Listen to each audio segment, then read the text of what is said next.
Back at the station, she wanted the department to cancel that night's award ceremony, but May flat out refused. This event only happened once every 4 years. No way were they canceling it because of one kidnapper. Ella had no choice but to go home after her shift. What lifted her spirits was that her ex-husband and kids, knowing how hard she'd been working, had gone out and bought her a dress. That evening, when Ella made her grand entrance, Dak couldn't help but think his partner actually cleaned up pretty nicely. But as night fell, Neil, a member of the support group, was targeted by the masked man. What happened next was the scene from the opening. His partner was the first to notice Neil's disappearance and went down to his car to search, only to find a silk tie and an hourglass timer inside, along with a note that read, "Marco." This was clearly the third game, ready and waiting. Everyone immediately rushed back to the station when they got word. But this time, the clues were far too scarce. Even Ella could only deduce from Marco and Silk that it pointed to Marco Polo, and the word polo could also mean warrior.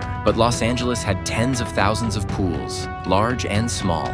Finding one hidden person would be next to impossible. Fortunately, his partner had a stroke of brilliance. She realized that from the very first game, the fonts David used for each message had been different. By arranging the first letters of these font names in chronological order, they formed a new word, Lorca. This Lorca was actually a famous architect. While he'd designed many houses in Los Angeles, only one had a pool. They immediately headed over and found Neil in the pool, on the verge of suffocation. Since both women were wearing evening gowns, Dak had to dive in, working frantically to unlock the chains binding Neil and pull him to safety. After some harrowing moments of resuscitation, Neil finally started breathing again. This meant the police had won the final game. But a few days later, through the property records of the house, Neil finally tracked down the person behind it all, only to discover they'd been locked up in prison for months. There was no way they could have committed these crimes. The real kidnapper had simply used this fake identity to play a game with the police. With the case at another dead end, Ella ran into a helpful man at the supermarket. Not only did he help her carry things,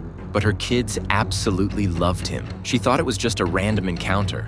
But when she got home, her middle child handed her a board game, saying he wasn't interested in something that retro. Ella immediately sensed something was wrong.